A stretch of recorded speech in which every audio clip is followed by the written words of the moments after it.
ನಮ್ಮ ಯಜಮಾನ್ರಿಗೆ ಹುಷಾರಿರಲಿಲ್ಲ. ಇಲ್ಲಿಗೆ ಅಮ್ಮನವ್ರಿಗೆ ಬಂದ ಮೇಲೆ ನಮ್ಮ ಮನೆಯವ್ರಿಗೆ ಆರಾಮಾಗಿದೆ. ಆಮೇಲೆ ನಮ್ಮ ಮನೆಯಲ್ಲಿ ಎಲ್ಲ ಸಮಸ್ಯೆಗಳು ಪರಿಹಾರ ಆಗ್ಯಾವೆ. ನಾವು ಇಲ್ಲಿ ಬಂದಾಗ ಏನು ಇರಲಿಲ್ಲ, ನಮ್ಮ ಮನೆಯವರು ದುಡಿಬೇಕು, ಊಟ ಮಾಡ್ಬೇಕು ಅಷ್ಟಿತ್ತು. ಆಮೇಲೆ ಇಲ್ಲಿ ಬಂದು ನಾವು ಒಂದು ಉದ್ಯೋಗ ಅಂತ ಮಾಡಿದ್ವಿ. ಅಷ್ಟ್ರ ಮೇಲೆ ಮತ್ತೆ ನಾವು ಎಲ್ಲೋ ಒಂದು ತಾಯಿ ಆಶೀರ್ವಾದದಿಂದ ಒಂದು ಪುಟ್ಟ ಜಮೀನು ಸಿಕ್ತು. ಅದನ್ನ ತಗೊಂಡು ನಾವು ಚೆನ್ನಾಗಿದ್ದೇವೆ. ಈಗ ನಂಬಿಕೆ ಇದ್ದರೆ ದೇವರು ಒಲಿತಾರೆ ಹೇಳೋದಕ್ಕೆ ನಾನು ಒಂದು ಉದಾಹರಣೆ. ಇದಕ್ಕೆ ನಮ್ಮ ಮನೆಯವರಿಗೂ ಆರೋಗ್ಯದಲ್ಲಿ ತುಂಬಾ ಏರುಪೇರು ಇತ್ತು. ಇಲ್ಲಿ ಬಂದು ಈ ತಾಯಿ ಸನ್ನಿಧಿಯಲ್ಲಿ ಕೂತ್ಕೊಂಡು ಹೇಳಿಕೆ ಮಾಡ್ಕೊಂಡು ಹೋದ್ಮೇಲೆ ಗುರುಗಳು ಏನ್ ಹೇಳಿದಾರೋ ಅದನ್ನಷ್ಟು ಏನ್ ಮಾಡಿದೇವೆ ಭಕ್ತಿಯಿಂದ ಅವ್ರ ಆರೋಗ್ಯ ಸಮಸ್ಯೆನೂ ಬಗೆಹರಿದಿದೆ. ಇನ್ನೊಂದು ಮುಖ್ಯ ಅಂದ್ರೆ ನಮ್ಗೆ ಇದಕ್ಕೆ ಹಣಕಾಸಿನ ಸಮಸ್ಯೆ ಬಹಳ ಇತ್ತು ನಮ್ಮ ಹತ್ರಕ್ಕೆ. ಈ ತಾಯಿ ದಯೆಯಿಂದ 99% ಹಣಕಾಸಿನ ಸಮಸ್ಯೆಯಿಂದ ಹೊರ ಬಂದಿದೆ.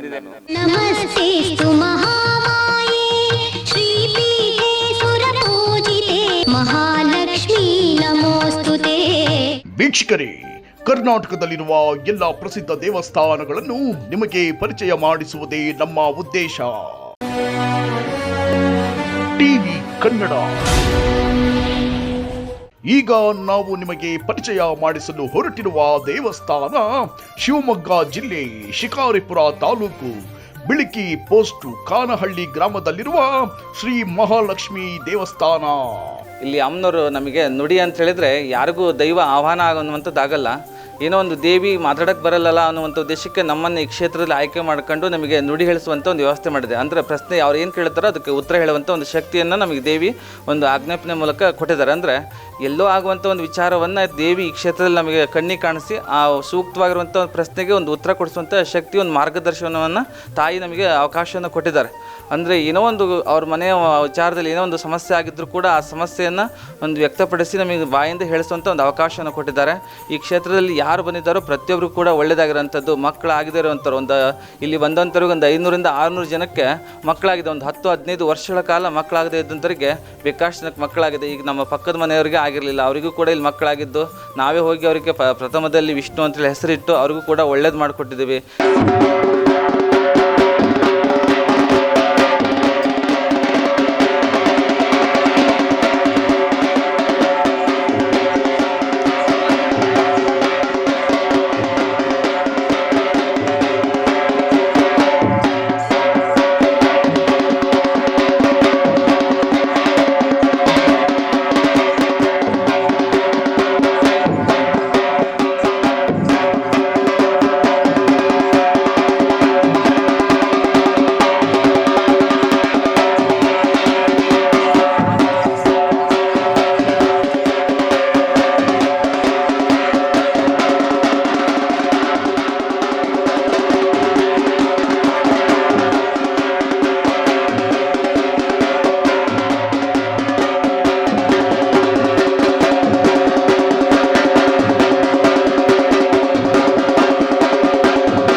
ನಾವು ಸಿರಾಳಕೊಪ್ಪದಿಂದ ಬಂದೇವ್ರಿ.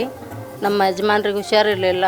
ಇಲ್ಲಿಗೆ ಅಮ್ಮನವ್ರಿಗೆ ಬಂದ ಮೇಲೆ ನಮ್ಮ ಮನೆಯವ್ರಿಗೆ ಆರಾಮಾಗಿದೆ. ಆಮೇಲೆ ನಮ್ಮ ಮನೆಯಲ್ಲಿ ಎಲ್ಲ ಸಮಸ್ಯೆಗಳು ಪರಿಹಾರ ಆಗ್ಯಾವೆ. ಒಳ್ಳೆ ತಾಯಿಯಿಂದ ನಾವು ಒಳ್ಳೆಯದನ್ನೇ ಕಂಡಿದ್ದೇವೆ. ಬಂದಂಥ ಭಕ್ತರೆಲ್ಲರಿಗೂ ಒಳ್ಳೇದು ಮಾಡುವಂಥ ಆ ತಾಯಿಯನ್ನು ಸ್ಮರಿಸ್ತಾ ಕೈ ಮುಗಿತೇವೆ. ನಾವು ಇಲ್ಲಿ ಬಂದಾಗ ಏನು ಇರಲಿಲ್ಲ, ನಮ್ಮ ಮನೆಯವರು ದುಡಿಬೇಕು, ಊಟ ಮಾಡ್ಬೇಕು ಅಷ್ಟಿತ್ತು. ಆಮೇಲೆ ಇಲ್ಲಿ ಬಂದು ನಾವು ಒಂದು ಉದ್ಯೋಗ ಅಂತ ಮಾಡಿದ್ವಿ. ಅಷ್ಟ್ರ ಮೇಲೆ ಮತ್ತೆ ನಾವು ಎಲ್ಲೋ ಒಂದು ತಾಯಿ ಆಶೀರ್ವಾದದಿಂದ ಒಂದು ಪುಟ್ಟ ಜಮೀನು ಸಿಕ್ತು. ಅದನ್ನು ತಗೊಂಡು ನಾವು ಚೆನ್ನಾಗಿದ್ದೇವೆ. ಈಗ ಈ ತಾಯಿ ಆಶೀರ್ವಾದ ಎಲ್ಲರಿಗೂ ಇದೇ ಥರ ಸಿಗಲಿ ಅಂತ ನಾವು ಕೇಳ್ಕೊತೀವಿ.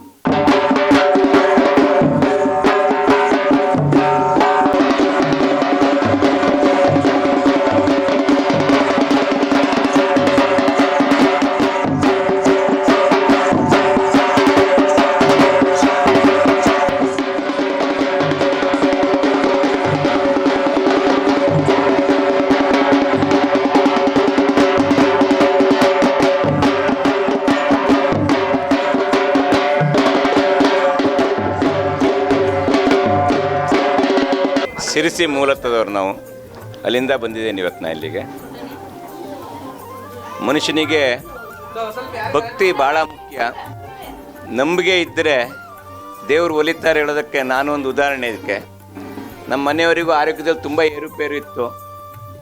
ಇಲ್ಲಿ ಬಂದು ಈ ತಾಯಿ ಸನ್ನಿಧಿಯಲ್ಲಿ ಕೂತ್ಕೊಂಡು ಹೇಳಿಕೆ ಮಾಡ್ಕೊಂಡು ಹೋದ್ಮೇಲೆ ಗುರುಗಳು ಏನು ಹೇಳಿದಾರೋ ಅದನ್ನಷ್ಟು ಏನು ಮಾಡಿದ್ದೇವೆ ಭಕ್ತಿಯಿಂದ ಅವ್ರ ಆರೋಗ್ಯ ಸಮಸ್ಯೆನೂ ಬಗೆಹರಿದಿದೆ. ಇನ್ನೊಂದು ಮುಖ್ಯ ಅಂದರೆ ನಮಗೆ ಇದಕ್ಕೆ ಹಣಕಾಸಿನ ಸಮಸ್ಯೆ ಭಾಳ ಇತ್ತು ನಮ್ಮ ಹತ್ರ. ಇದಕ್ಕೆ ಈಗ ಬರೀ ಒಂದು 3-4 ತಿಂಗಳಲ್ಲಿ ಈ ತಾಯಿ ದಯೆಯಿಂದ ನಾನು 99% ಹಣಕಾಸಿನ ಸಮಸ್ಯೆಯಿಂದ ಹೊರಗೆ ಬಂದಿದ್ದೇನೆ ನಾನು. ಈ ತಾಯಿ ಇದೇ ಥರ ಆಶೀರ್ವಾದ ನಮ್ಮ ಮೇಲೆ ಇಡಲಿ. ಎಲ್ಲ ಭಕ್ತರಿಗೂ ಭಕ್ತಿಯಿಂದ ಯಾರು ಕೇಳ್ಕೊಳ್ತಾರೆ ಆ ದೇವಿ ಯಾವತ್ತೂ ಕೈ ಬಿಡೋದಿಲ್ಲ ಹೇಳೋದಕ್ಕೆ ನಾನು ಸಾಕ್ಷಿನೇ ಇದಕ್ಕೆ. ಹಾಗೆ ಎಲ್ಲರೂ ಭಕ್ತಿಯಿಂದ ಕೇಳ್ಕೊಳ್ಳಿ, ಗುರುಗಳ ಮೇಲೆ ನಂಬಿಕೆ ಇಡಿ. ದೇವಿ ಮೇಲೆ ನಾವು ಶ್ರದ್ಧೆಯಿಂದ ಪೂಜೆ ಮಾಡಿದರೆ ಆ ದೇವಿ ನಮಗೆ ಸದಾ ಕಾಲ ನಮಗೆ ಸುಖ, ಶಾಂತಿ, ನೆಮ್ಮದಿ, ಐಶ್ವರ್ಯನೆಲ್ಲವೂ ಕೊಡ್ತಾಳೆ.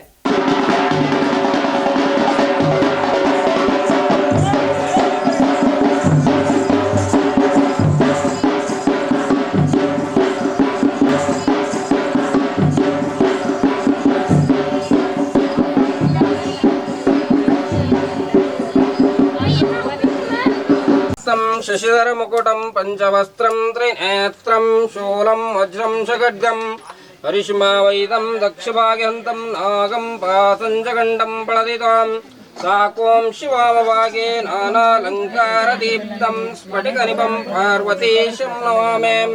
ಹರಃ ಓಂ ಶಿವ ಶಿವ ಶಂಭೋರಾಗ್ನೇಯ ಪ್ರವರ್ತಮಾನಶ್ಚಾದ್ಯ ಬ್ರಹ್ಮಣಾಂ ಶರದೃತು ಕಾರ್ತಿಕ ಮಾಸ ಶುಕ್ಲ ಪಕ್ಷ ಏಕಾದಶಿ ತಿಥೋ ಮಂಗಳವಾಸರ ಪೂರ್ವಭಾದ್ರಾ ನಕ್ಷತ್ರ ಹರ್ಷಣ ಯೋಗ ಶುಭಕರಣ ಶುಭವಾರ ಶುಭ ನಕ್ಷತ್ರ ಶುಭಯೋಗ ಶುಭಕರಣ ಶುಭಾಯುಕ್ತ ಶುಭತಿಥ ಭವೋದ್ಭವಾಯ ನಮಃ ವಾಮದೇವಾಯ ನಮಃ ಜ್ಯೇಷ್ಠಾಯ ನಮಃ ಶ್ರೇಷ್ಠಾಯ ನಮಃ ಕಾಲಾಯ ನಮಃ ಕಲವಿಕರಣಾಯ ನಮಃ ಫಲಾಯ ನಮಃ ಬಲಪ್ರಮದನಾಯ ನಮಃ ಮನೋನ್ಮನಾಯ ನಮಃ. ಇಲ್ಲಿ ಆನಂತರದಲ್ಲಿ ಸಾಕಷ್ಟು ಜನಗಳಿಗೆಲ್ಲ ಒಳ್ಳೆಯದಾಗಿದೆ.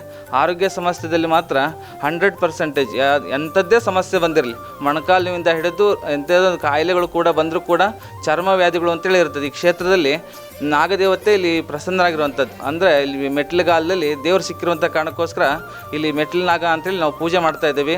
ಆ ಉದ್ದೇಶಕ್ಕೋಸ್ಕರ ಈ ಕ್ಷೇತ್ರದಲ್ಲಿ ಮುಕ್ತಿನಾಗನನ್ನು ಕೂಡ ಪ್ರತಿಷ್ಠಾಪನೆ ಮಾಡಿಸ್ಬೇಕು ಅಂತ ಅಮ್ಮನವ್ರು ಆಯ್ಕೆ ಆಗಿರೋದ್ರಿಂದ ಇವಾಗ 70 ಕ್ವಿಂಟಲ್ ಒಂದು ದೇವಿ ವಿಗ್ರಹವನ್ನು ಮಾಡಿಸ್ತಾ ಇದ್ದೀವಿ. ಹಾಗಾಗಿ ಈ ಕ್ಷೇತ್ರದಲ್ಲಿ ಯಾವುದೇ ಒಂದು ವ್ಯಕ್ತಿ ಬಂದರೂ ಚರ್ಮದೋಷದಿಂದ ಅವ್ರಿಗೂ ಕೂಡ ಸಮಸ್ಯೆ ಪರಿಹಾರ ಆಗ್ತಾಯಿತ್ತು. ಯಾಕಂದರೆ ನಮಗೂ ಕೂಡ ತೊಂದರೆ ಕೊಟ್ಟಿದ್ರು ಅಮ್ಮನವ್ರ ಪ್ರಾರಂಭದಲ್ಲಿ. ಚರ್ಮದೋಷವನ್ನು ಉದ್ಭವ ಮಾಡಿ ನಾವು ದೇವಿಯನ್ನು ಆಯ್ಕೆ ಮಾಡಿ ಪೂಜೆ ಮಾಡೋವರೆಗೂ ಬಿಡಲಿಲ್ಲ. ಇವಾಗ ಹಾಗಾಗಿ ಇವತ್ತು ಯಾರೇ ಈ ಕ್ಷೇತ್ರಕ್ಕೆ ಬಂದರೂ ಚರ್ಮದೋಷಗಳು ಪ್ರತಿಯೊಬ್ಬರಿಗೂ ಕೂಡ ದೋಷ ಪರಿಹಾರ ಆಗ್ತಾಯಿತ್ತು. ಎಂಥದ್ದೇ ಸಮಸ್ಯೆ ಇದ್ರೂ ಕೂಡ ಇಲ್ಲಿ ಒಳ್ಳೇದಾಗ್ತಾ ಇರೋಂಥದ್ದು. ಮಹಾರಾಜ್ ಕೆ, ಬಸವೇಶ್ವರ ಮಹಾರಾಜ್ ಕೆ, ಆಂಜನೇಯ ಸ್ವಾಮಿ ಮಹಾರಾಜ್ ಕೆ.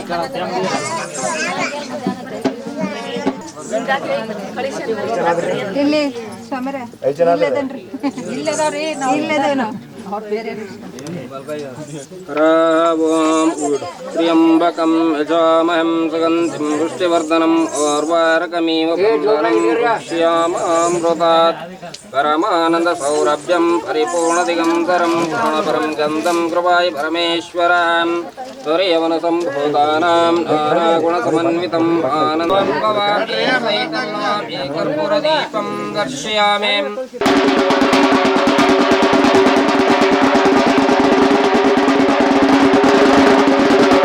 ಈ ಮಹಾಲಕ್ಷ್ಮಿ ಅಮ್ಮ ನಮಗೆ ಒಳ್ಳೆಯದನ್ನು ಮಾಡಿದ್ದಾಳೆ.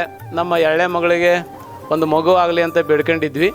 ಆ ಪ್ರಕಾರ ಆ ತಾಯಿ ಒಂದು ಹೆಣ್ಣು ಮಗಳಿಗೆ ಜನ್ಮವನ್ನು ನೀಡಿದ್ದಾಳೆ. ಮಗು ಚೆನ್ನಾಗಿದೆ. ಮತ್ತು ಅದರಂತೆ ನಮ್ಮ ಒಂದು ಚಿಕ್ಕ ಮಗಳಿಗೂ ಸಹಿತ ಒಂದು ಒಳ್ಳೆಯ ವರ ಹುಡುಕಿಕೊಡ್ಲಿ ಅಂತ ನಾವು ಬೇಡ್ಕೊಂಡು ಈ ಅಮ್ಮನ ಪಾದಕ್ಕೆ ಬಂದಿದ್ದೇವೆ. ಒಳ್ಳೆಯದಾಗಿದೆ. ಒಂದು ನಮ್ಮ ಸ್ವಾಮಿಗಳು ಒಂದು ಪೂಜೆ ಮಾಡಲಿಕ್ಕೆ ಹೇಳಿದ್ದಾರೆ. ಆ ಪೂಜೆ ಮಾಡಲಿಕ್ಕೆ ನಮ್ಮ ಮಗಳು ಪೂಜೆ ಪ್ರಾರಂಭ ಮಾಡಿದ್ದಾಳೆ. ಒಳ್ಳೆಯದಾಗ್ತೈತೆ ಅನ್ನೋ ನಾವು ನಂಬಿಕೆ ಇದೆ. ಬರುವಂಥ ಭಕ್ತರು ನಾವು ಆ ದೇವಿಯಲ್ಲಿ ತಮ್ಮ ಭಕ್ತಿಯನ್ನು ಇಡಬೇಕು. ಭಕ್ತಿಯಿಂದ ಪೂಜೆ ಮಾಡ್ಕೊಂಡು ಹೋಗಬೇಕು, ಭಕ್ತಿಯಿಂದ ಬಂದು ಹೋಗಬೇಕು. ತಾವೇನು ಮನಸ್ಸನ್ನೇ ಮಾಡ್ಕೊಂಡಿರ್ತಾ ಅದು ಈಡೇರ್ತೈತಿ ಅಂತ ನನ್ನ ಭಾವನೆ. ಅಮ್ಮನಿಂದ ಭಾರಿ ಅನುಕೂಲ ಆಗಿದೆ. ಹೇಳಕ್ಕೆ ಹೋಗಿದ್ರೆ ನಾವು ಒಳ್ಳೆ ದೇವರ ಆಶೀರ್ವಾದ ಇದೆ, ಲಕ್ಷ್ಮೀದು. ನಾವು ಚೆನ್ನಾಗಿದ್ದೇವೆ, ಏನು ತೊಂದರೆ ಇಲ್ಲ, ಆರಾಮದೇವ್ರು. ಹುಷಾರಾಗಿದೆ ಅಮ್ಮನಿಂದ. ಈ ಹೋದ ವರ್ಷ ಇದರಿಂದ ಹುಷಾರಿದ್ದಿಲ್ಲ ನನಗೆ, ಹುಷಾರಾಗಿದೆ, ಚೆನ್ನಾಗಿದೆ. ನನಗೆ ಏನು ತೊಂದರೆ ಇಲ್ಲ, ಆರೋಗ್ಯ ಚೆನ್ನಾಗಿದೆ. 6 ತಿಂಗಳಿಂದ ಸಮಸ್ಯೆ ಐತ್ರಿ. ಒಂಥರ ಶುಗರ್ ಇದ್ದಂಗಿತ್ತು. ಈಗ ಆರಾಮಿದ್ದಾನೆ, ಏನು ತೊಂದರೆ ಇಲ್ಲ. ಎಲ್ಲರೂ ಚೆನ್ನಾಗಿದೆ ಅಂತ ಇಷ್ಟೆಲ್ಲ ಭಕ್ತರು ಬಂದಾರ್ರಿ, ಎಲ್ಲ ಕಡೆಯಿಂದನೂ ಬಂದಾರೆ.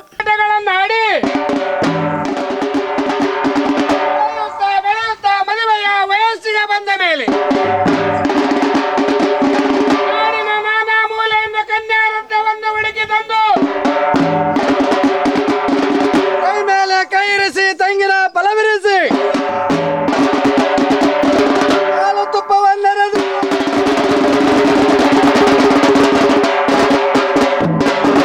ಸಮಯಕ್ಕೆ ಸರಿಯಾಗಿ ವಧುವಿನ ಕಂಠಕ್ಕೆ ವರನ ಅಮೃತಾಸ್ತದಿಂದ ಧಾರಣವನ್ನು ಮಾಡಿಸುವಂತಹ ವೇದಮೂರ್ತಿಗಳು ತಾವಲ್ಲವೇ? ನೋಡಿ ಆತ್ಮೀಯ ಸರಳ ಬಂಧುಗಳೇ, ಬಾಲ್ಯಾವಸ್ಥೆ ಯವನಾವಸ್ಥೆಯು ಮುಗಿದ ಕಾಲಕ್ಕೆ ಅಂದಿತು ದೇವಾತ್ಮಕ್ಕೆ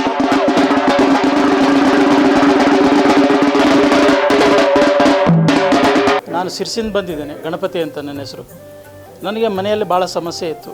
ಇಲ್ಲಿ ಬಂದಾಗ ಭಾಳ ಮನಸ್ಸಿಗೇನೋ ನೆಮ್ಮದಿ. ಭಕ್ತರು ಇಲ್ಲಿ ಬರೋದು ಏನು ಕಾರಣ ಅಂದರೆ ಮನಸ್ಸಿಗೆ ನೆಮ್ಮದಿ ಇರುವಂಥದ್ದು. ಇಲ್ಲಿ ಬಂದರೆ ಏನೋ ನೆಮ್ಮದಿ, ಅದು ಇಲ್ಲಿ ಬಂದಾಗಲೇ ಗೊತ್ತಾಗೋದು. ನಾವು ಹೇಳಿದ್ರೆ ಗೊತ್ತಾಗೋದಿಲ್ಲ. ಅದು ನೀವು ಬನ್ನಿ, ಆಶೀರ್ವಾದ ತಗೊಳ್ಳಿ, ಎಲ್ಲ ಒಳ್ಳೆಯದಾಗ್ತದೆ ಅನ್ನೋದು ನನ್ನ ಅಭಿಪ್ರಾಯ. ನನಗೆ ಆರೋಗ್ಯದಲ್ಲಿ ಸಮಸ್ಯೆ ಇತ್ತು, ಮನೆಯವರಿಗೂ ಆರೋಗ್ಯದಲ್ಲಿ ಸಮಸ್ಯೆ ಇತ್ತು, ಮನೆಯಲ್ಲಿ ಸಮಸ್ಯೆ ಇತ್ತು, ಎಲ್ಲ ಪರಿಹಾರ ಆಗಿದೆ. ಈಗ ಮನಸ್ಸಿಗೆ ಏನೋ ಒಂಥರದ ನೆಮ್ಮದಿ. ಇಲ್ಲಿ ಬಂದರೆ ಭಾಳ ಖುಷಿ ಆಗ್ತಾಯಿದೆ. ಅದು ಹೇಳಲಿಕ್ಕಾಗೋದಿಲ್ಲ, ಅದು ಅನುಭವಿಸಬೇಕು. ನಾವು ಒಳಗೆ ಅನುಭವಿಸಿದಾಗಲೇ ಅದು ಅನುಭವಕ್ಕೆ ಬರೋದು. ನಾವು ಎಷ್ಟೇ ಹೇಳಿದರೂ ಇನ್ನೊಬ್ಬರ ಅನುಭವಕ್ಕೆ ಬರೋದಿಲ್ಲ. ಅದು ನಾವು ಅನುಭವಿಸೋದಾಗಲೇ ಅದು ಗೊತ್ತಾಗೋದು. ಬಂದು ಭಕ್ತರು ನಿಷ್ಠೆಯಿಂದ ಭಕ್ತಿಯಿಂದ ತಾಯಿಯಲ್ಲಿ ಬೇಡ್ಕೊಂಡ್ರೆ ಎಲ್ಲ ಪರಿಹಾರ ಆಗ್ತದೆ. ಅವರಿಗೆ ಮನಸ್ಸಿಗೆ ನೆಮ್ಮದಿ ಸಿಗ್ತದೆ, ಉತ್ತರೋತ್ತರ ಅಭಿವೃದ್ಧಿ ಆಗ್ತದೆ ಅನ್ನೋದು ನನ್ನ ಅಭಿಪ್ರಾಯ. ಗುರುಗಳಲ್ಲಿ ಪ್ರಶ್ನೆ ಕೇಳಿದಾಗ ಅವರು ನಿಷ್ಠೆಯಿಂದ ಮಾಡಬೇಕು, ಭಕ್ತಿಯಿಂದ ಮಾಡಬೇಕು, ಶ್ರದ್ಧೆಯಿಂದ ಈ ಅಮ್ಮನವರಿಗೆ ನಡ್ಕೊಳ್ಬೇಕು ಅನ್ನೋದಂತ ಹೇಳಿದರು. ಅದೇ ಪ್ರಕಾರವಾಗಿ ನಾವೆಲ್ಲ ನಡ್ಕೊಂಡಿದ್ದೇವೆ. ಇವತ್ತು ಎಲ್ಲ ಪರಿಹಾರ ಆಗಿದೆ, ನೆಮ್ಮದಿ ಇದೆ, ಸಂತೋಷ ಇದೆ.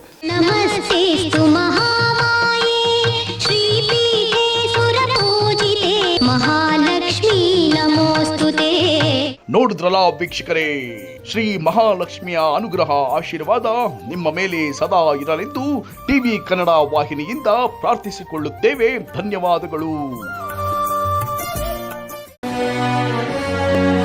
ಟಿವಿ ಕನ್ನಡ.